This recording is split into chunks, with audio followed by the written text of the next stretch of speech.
이 맛 때문에 오래전부터 우리 조상들은 꽁고기로 떡국을 끓여냈던 거겠죠.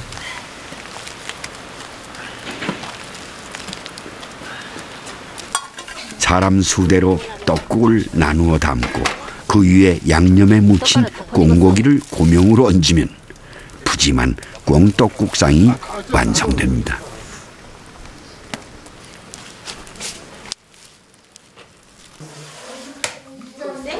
꽁육수의 담백한 맛을 즐길 수 있는 또 다른 요리, 꽁탕 끓일 준비를 하고 있습니다. 이번에도 역시 뼈채로 꽁을 토막내고 무도 나박나박 썰어 넣습니다.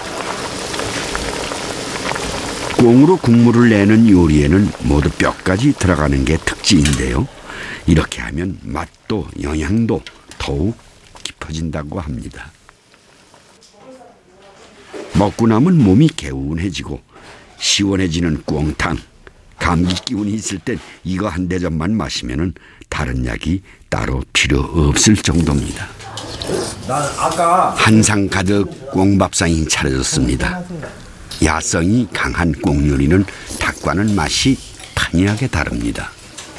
이 꽁이라는 것은요, 이게 산에서 사는 짐승이라 특히 기름기가 없어요. 어쩌채. 기름기가 없어가지고 담백하고.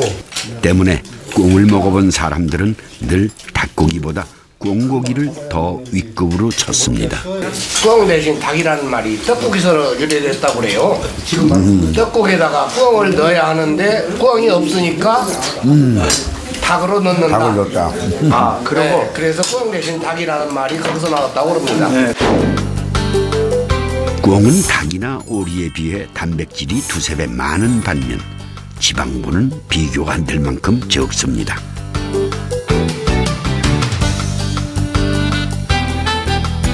닭, 오리, 꽁을 비교해보면 지방질은 오리 쪽으로 갈수록 많고 그 다음에 단백질은 꽁 쪽이 훨씬 더 많다는 얘기죠.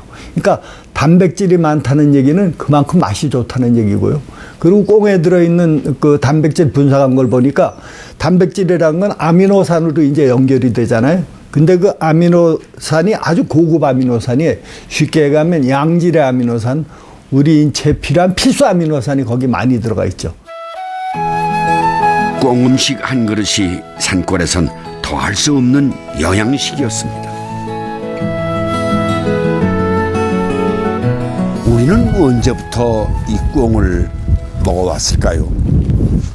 아마도 사냥이 시작되던 아득한 옛날부터겠습니다만 유독 그 왕실에서 꽁을 즐겼던 그 기록이 남아 있습니다. 삼국을 통일한 태종 무열왕 김춘추는 하루에 무려 9마리를 먹었다고 하는군요.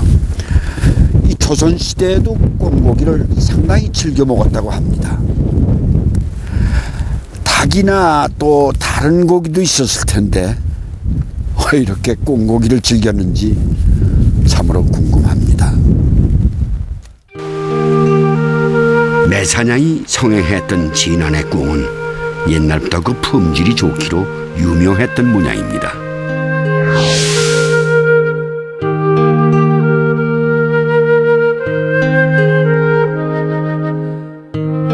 진안에서 잡은 꽁을 이 지방 특산품으로 정기적으로 궁중에 바쳐졌습니다.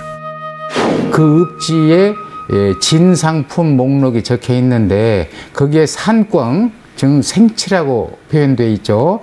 그런 꽁을 두 마리 이런 식으로 그 진상하도록 되어 있는 걸로 봐서 진안현과 용담현이 옛날에는 두 고을이 있었거든요. 지금 합쳐졌으니까 대체로 연간 8마리 정도를 의무적으로 산꽁을 진상하도록 그렇게 된 기록이 있습니다. 조선시대에는 전국에서 공수해온 꽁고기를 왕과 세자 비인의 밥상에 매일 올렸고 심지어 궁녀들까지도 꽁을 배급받았다고 합니다. 흔하지 않았던 꽁을 이렇게 열심히 챙겨 먹은 이유가 과연 무엇이었을까요? 조선시대의 왕들은 운동량이 많지 않아 각종 성인병에 시달리는 경우가 많았습니다. 때문에 지방질 적은 꽁고기만큼 좋은 식재료가 없었는데요. 수락관은 음식을 담당하는 어인을 따로 둘 만큼 건강을 중요시했던 궁중의 밥상에서 꽁고기는 빠질 수 없는 식이요법 메뉴였음을 짐작할 수 있습니다. 꽁을 선택한 이유는 세 가지 이유가 있는데, 첫째는 상징성. 꽁은 말하자면 음식 재료 중에 양반에 속합니다. 그러니까 옛날 고관 대작들이나 임금들이 옷에 보면 이제 꽁 무늬도 넣고 그런 게 그런 이유, 그런 상징성이 하나 있고요. 그 다음에 이 꽁은 닭이나 오리처럼 그 집에서 사육이 안 돼요. 야생에 있기 때문에 그만큼 잡기가 힘들겠죠. 그리고 1년 내내 잡히는 게 아니라 계절이 있기 때문에 소위 휴기성. 그리고 또 우리가 영양학적으로 볼 때 꽁은 소화분해 흡수가 잘 되는 그런 특징이 있습니다. 그리고 많이 먹더라도 소화분해 흡수가 잘 되니까 그만큼 궁중에서 먹을 수 있는, 임금이 먹을 수 있는 그런 고급 식품이었다는 거죠.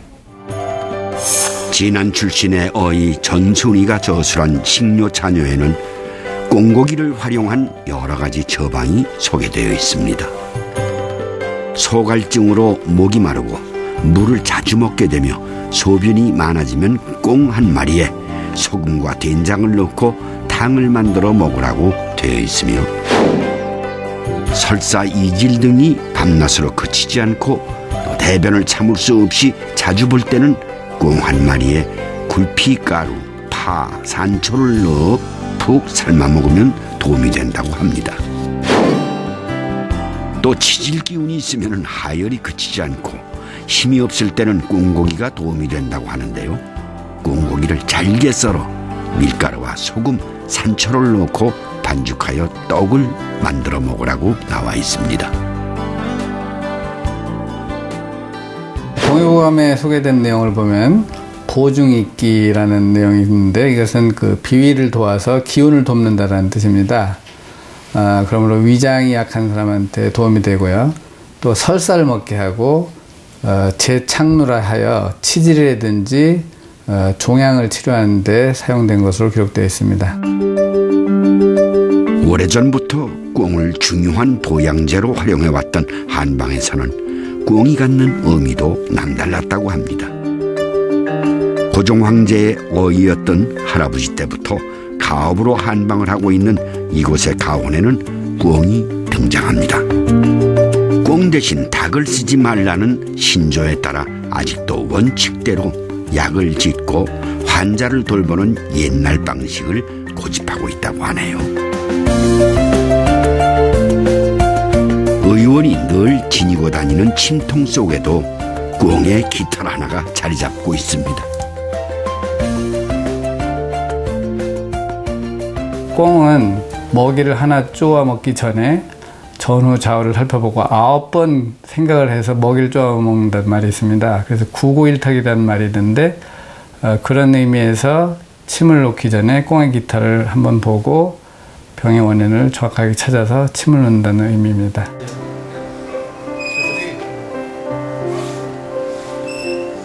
꽁을 많이 먹었던 궁중에서는 요리법도 아주 다양하게 개발됐다고 합니다.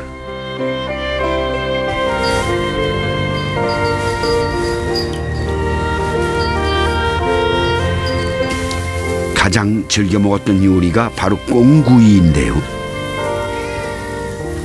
꽁 굽는 고소한 냄새가 궁궐담을 넘을 때면 모두가 입맛을 다셨을 정도로 그 향과 맛이 모두 으뜸이었다고 합니다. 속담에 꽁고 먹은 자리라고 그런 말이 있잖아요.